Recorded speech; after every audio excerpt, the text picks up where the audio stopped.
आज हम शुरू करेंगे टॉपिक नंबर 5 12 का इलेक्ट्रोकेमिस्ट्री। तो सबसे पहले यहाँ पर हम कुछ एग्जाम्पल देखेंगे, फिर उसके बाद देखेंगे डेफिनेशन ऑफ इलेक्ट्रोकेमिस्ट्री। तो यहाँ पर सबसे पहले हम देखेंगे इन ड्राई सेल, घर में जो हम सेल इस्तेमाल करते रिमोट में, टॉर्च के लिए या टॉयज में या क्लॉक्स में, वो होता है dry cell. In dry cell the chemical energy, dry cell के अंदर जो केमिकल्स भरे हुए रहते that is chemical energy which is converted into electrical energy. जब हम उसको इस्तेमाल करते तो वो जो केमिकल एनर्जी है वो कन्वर्ट होती है यहाँ पर electrical energy. So in dry cell the chemical energy which is converted into electrical energy, और हमें ड्राई सेल इस्तेमाल करने पर इलेक्ट्रिकल एनर्जी मिलती है, जिसकी वजह से हम टॉर्च लगा सकते हैं या इसको हम टॉयज में भी इस्तेमाल करते हैं, क्लॉक्स में इस्तेमाल करते हैं। So we use dry cell to obtain the electrical energy. So in dry cell the chemical energy is converted into electrical energy. उसके बाद हम देखेंगे इन इलेक्ट्रोलिसिस, दूसरा पढ़ रहे हैं इन electrolysis. In electrolysis, the ionization of compound occurs by passing the electricity. Electrolysis में क्या होता है? Ionization होता है, ionization of compound। यहाँ पर compounds का ionization होता है। Ionization of compound occurs by passing the electricity. यहाँ पर आयोनाइजेशन ऑफ कंपाउंड होता है जब हम उसमें इलेक्ट्रिसिटी पास करते हैं, और इसकी वजह से यहाँ पर तैयार होते हैं ions, due to which the ions are form, due to which ions are form, और यहाँ पर फॉर्म होते हैं ions. Means here ions means here the chemical energy is form. तो यहाँ पर हम देख रहे हैं हम इलेक्ट्रिसिटी यहाँ पर यूज कर रहे हैं, और उसकी वजह से केमिकल एनर्जी जो है वो प्रोड्यूस हो रही। तो इलेक्ट्रोलिसिस में क्या हो रहा है? In electrolysis the electrical energy is converted into chemical energy. यहाँ पर उल्टा हो रहा है।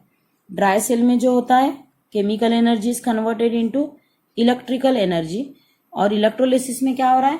Electrical energy is converted into chemical energy. तो इस तरह से हम यहाँ पर दो एग्जाम्पल देख रहे हैं।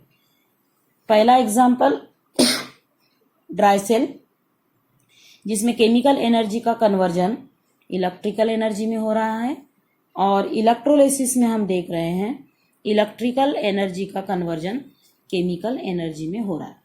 तो इलेक्ट्रोलिस जो टॉपिक पढ़ रहे हैं हम इलेक्ट्रोकेमिस्ट्री, उसकी डेफिनेशन हम देखेंगे।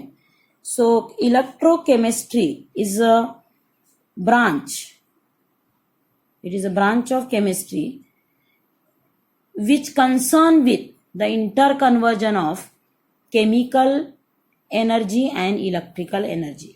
Electrochemistry is a branch which concern with the interconversion of chemical energy and electrical energy। यानी इंटरकन्वर्जन का मतलब क्या है कि केमिकल एनर्जी का कन्वर्जन इलेक्ट्रिकल एनर्जी में होना और इलेक्ट्रिकल एनर्जी का कन्वर्जन केमिकल एनर्जी में होना, दैट इज कॉल्ड इंटरकन्वर्जन। तो it is a branch which concern with the interconversion of chemical energy and electrical energy, it is called electro chemistry. तो यहाँ पर हमने देखा कि इलेक्ट्रोकेमिस्ट्री में हम पढ़ते हैं conversion of chemical energy into electrical energy and electrical energy into chemical energy. उसके बाद हम देखेंगे यहाँ पर इन इलेक्ट्रोकेमिकल सेल, यानी यहाँ पर जो भी सेल होते हैं इलेक्ट्रोकेमिस्ट्री में उसे कहते हैं electrochemical cell. In this cell the reaction which is occurs in electrochemical cell the reaction which is occur is redox reaction. यहां पर जो रिएक्शन होते हैं वो होते हैं रिडॉक्स रिएक्शन। ये हम ऑलरेडी 11th स्टैंडर्ड में एक टॉपिक पढ़े हुए रिडॉक्स रिएक्शन, जिसमें oxidation and reduction occurs simultaneously. तो यहाँ पर हम देखते हैं कि यहाँ पर पूरे रिएक्शन जो होते हैं इलेक्ट्रोकेमिकल सेल में वो होते हैं रिडॉक्स रिएक्शन। अब यहाँ पर हम देख रहे हैं कि कंडक्टर्स किसे करें। अगला पॉइंट हम जो देख रहे हैं वो है about the conductors. What is mean by conductors? Conductors means the substances through which the flow of electricity occurs. These are the substances through which the electricity is flow is called conductors. ऐसे substances जिसमें से electricity flow हो सकती, पास हो सकती, वैसे substances को कहा गया है conductors. Here conductors are divided into two type. यहाँ पर कंडक्टर्स के दो टाइप दिए गए हैं। नंबर 1 है मेटेलिक कंडक्टर्स और सेकेंड हम बाद में देखेंगे आयोनिक कंडक्टर। तो पहले हम शुरू करेंगे मेटेलिक कंडक्टर्स क्या है। Metallic conductors means here the conduction of electricity occurs through the metal. यहाँ पर जो इलेक्ट्रिसिटी पास होती है वो पास होती है थ्रू द मेटल्स। तो यहाँ पर हम लिखेंगे the conduction of electricity occurs through the metal. यहाँ पर मेटल में से इलेक्ट्रिसिटी क्या होती है, पास होती है। उसके बाद सेकेंड पॉइंट है हियर द इलेक्ट्रॉन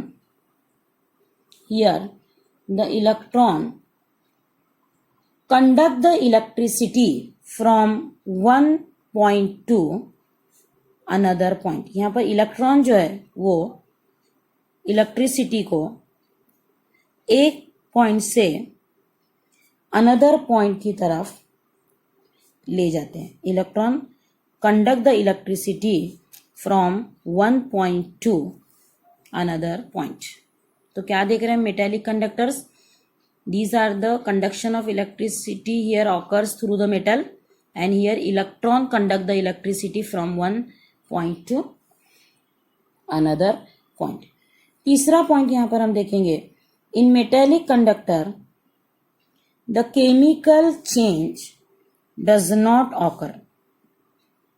यहाँ पर अगर तुम देखेंगे तो केमिकल चेंज जो है वो नहीं होता, सिर्फ इलेक्ट्रॉन एक जगह से दूसरी जगह मूव होते हैं और एक इलेक्ट्रिसिटी को एक जगह से दूसरी जगह कंडक्ट करते हैं, लेकिन केमिकल चेंज यहाँ पर नहीं होता।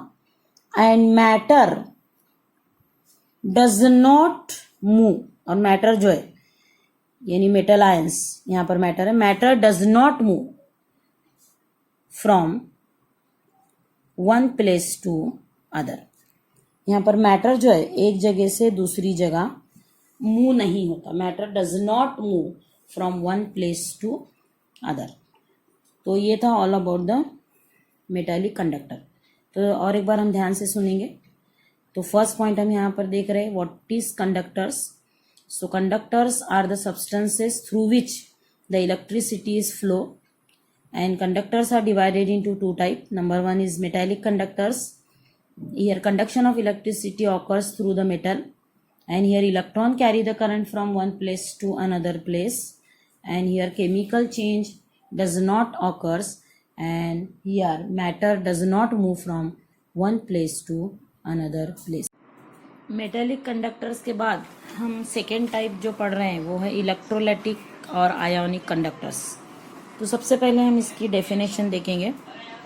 Here the conduction of electricity occurs, here the conduction of electricity occurs through the aqueous solution of electrolyte और molten electrolyte. Here the conduction of electricity occurs through the aqueous solution of electrolyte or molten electrolyte. Second point, here ions move from one place to other and carry the electricity. यहाँ पर ions electricity को एक जगह से दूसरी जगह ले जाते हैं. तीसरा point, here the chemical change occurs. अब यहाँ पर हम देख रहे हैं कि आयोनिक कंपाउंड आयोनाइज होता है और आयंस में कन्वर्ट होता है, मतलब यहाँ पर केमिकल चेंज होता है. Here the chemical change occurs. And the last point, ions यहाँ पर एक जगह से दूसरी जगह मूव होते हैं. इसका मतलब here the matter move from one place to another place. तो ये था ऑल अबाउट द इलेक्ट्रोलाइटिक और आयोनिक कंडक्शन. तो दोनों पॉइंट्स को थोड़ा सा हम ध्यान से देखेंगे. तो मेटेलिक कंडक्टर में कंडक्शन ऑफ इलेक्ट्रिसिटी होता है थ्रू द मेटल्स. यहाँ पर electron conduct the electricity from one point to another point. Here chemical change does not occurs and here matter does not move from one place to another place. और ionic conductors में here conduction of electricity occurs through the aqueous solution of electrolyte or molten electrolyte. Ions move from one place to another place to carry the electricity. Chemical change occurs. Matter move from one place to another. The conducting and non-conducting nature of solution can be identified by measuring the conductivity.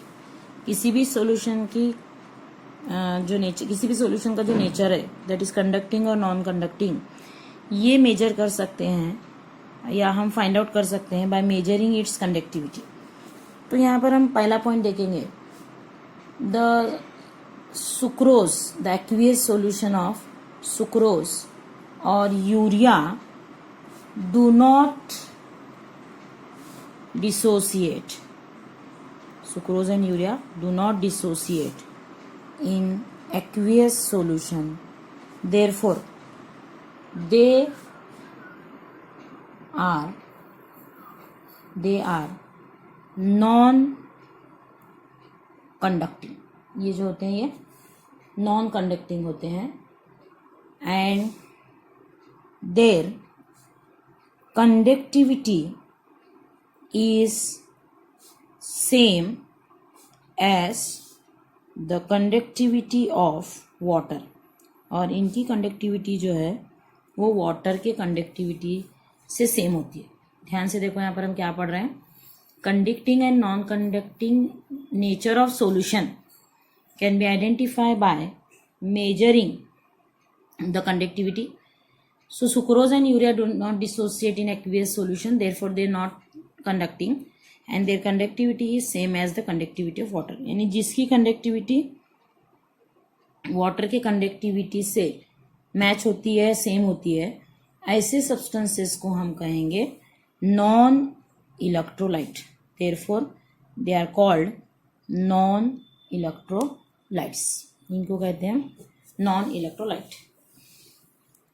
उसके बाद हम देखेंगे the aqueous solution of acetic acid, then aqueous solution of HCl और aqueous solution of NaOH. All this dissociate. ये जो substances है all are dissociate. Therefore they conduct the electricity or they conduct the electricity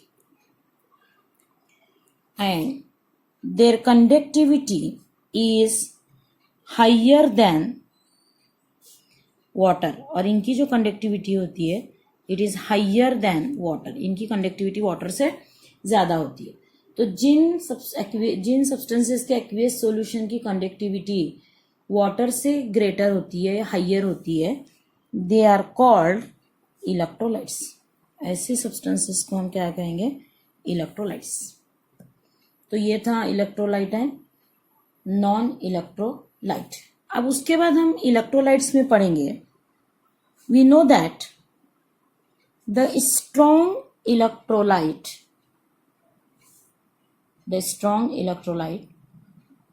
dissociate completely. जो strong electrolytes होते हैं they dissociate completely and therefore this solution they dissociate completely and produce more ion। और वो क्या produce करते हैं? more ion। therefore their conductivities are very high।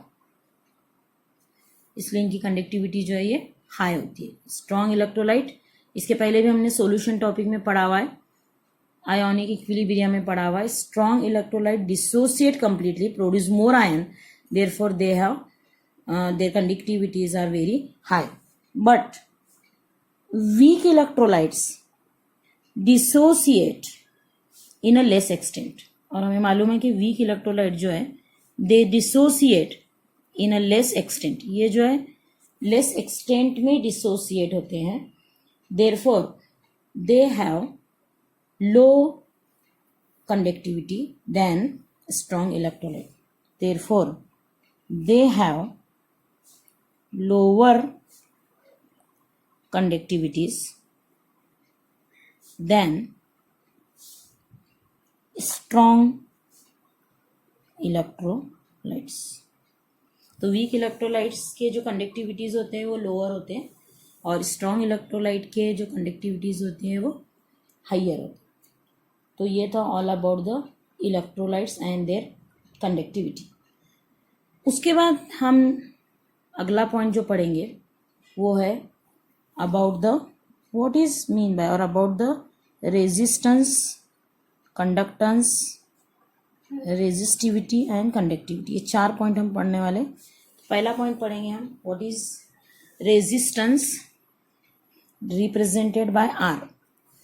अब resistance is defined by using its formula according to Ohm's law. हमने Ohm's law physics में पढ़ा हुआ है या 10th में पढ़ा हुआ है। Here V is directly proportional to I, therefore V is equal to IR, therefore R is equal to V upon I। तो यहाँ पर हम रेजिस्टेंस को डिफाइन कर सकते हैं। Resistance is the ratio of potential difference to the electric current. It is a ratio of potential difference to electric current. So here the potential difference is measured in volt and current is measured in ampere.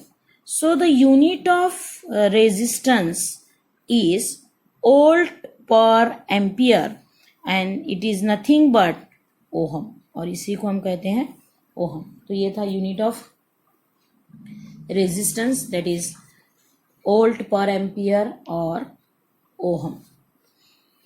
Resistance के बाद हम पढ़ेंगे conductance.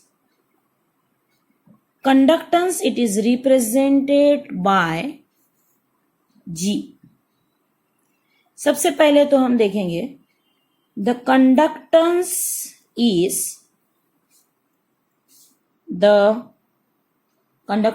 Is reciprocal of resistance. ये जो है resistance का reciprocal होता है, तो इसलिए हम जो है जी को लिखेंगे G is equal to 1/R।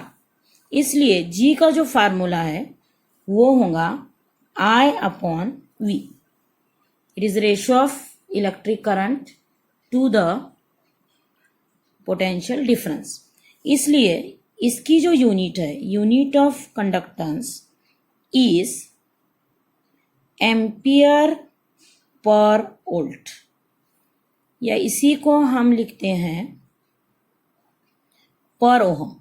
वहां पर रेजिस्टेंस की ओहम है तो कंडक्टेंस की क्या रहेंगी, पर ओहम, या इसी को कहते हैं S, capital S, and it is means पर ओहम और इट इज कॉल्ड सीमेंस। ये एस जो है किसके लिए इंडिकेट हो रहा, सीमेंस के लिए, दैट इज पर ओहम।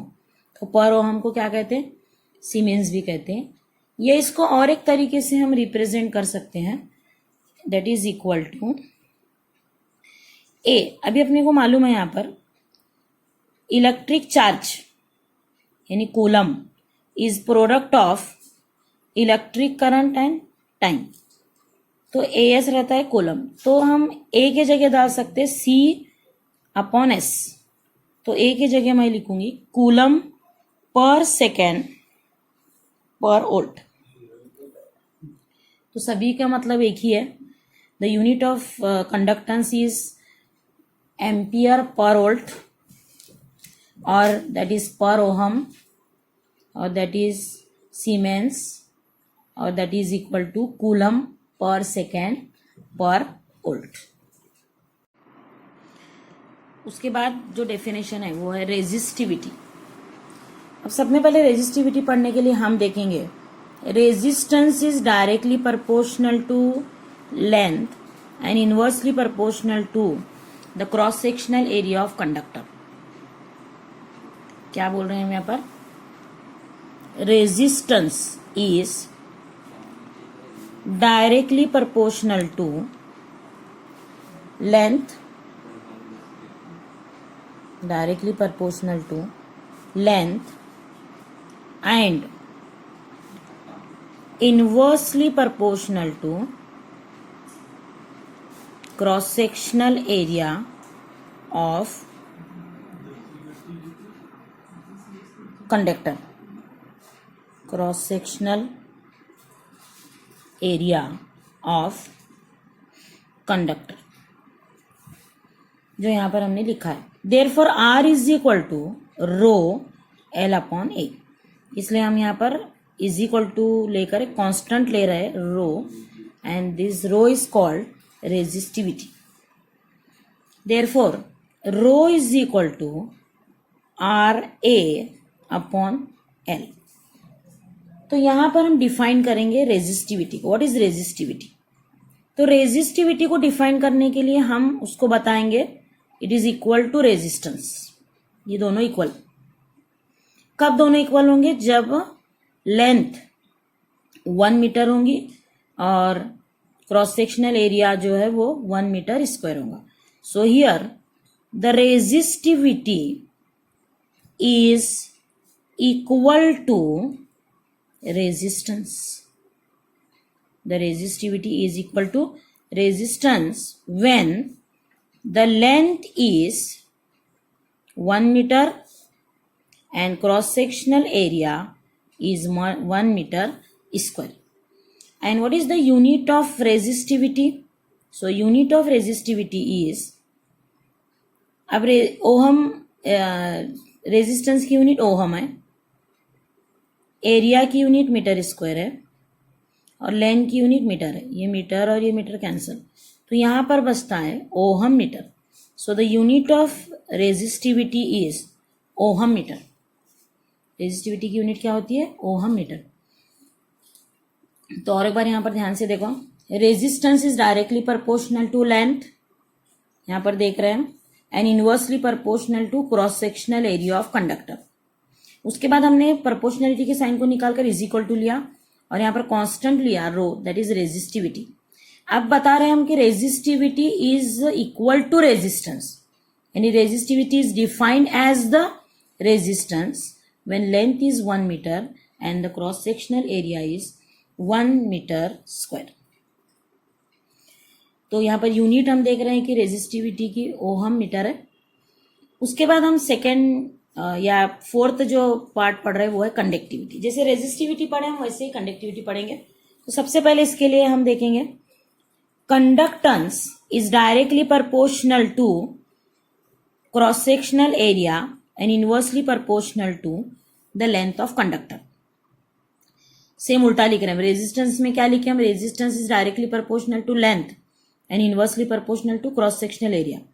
लेकिन हम कंडक्टिविटी में क्या बोल रहे हैं? Conductivity is directly proportional to cross sectional area and inversely proportional to length. तो यहां लिख रही मैं, conductance is directly proportional to cross sectional area and inversely proportional to length of conductor.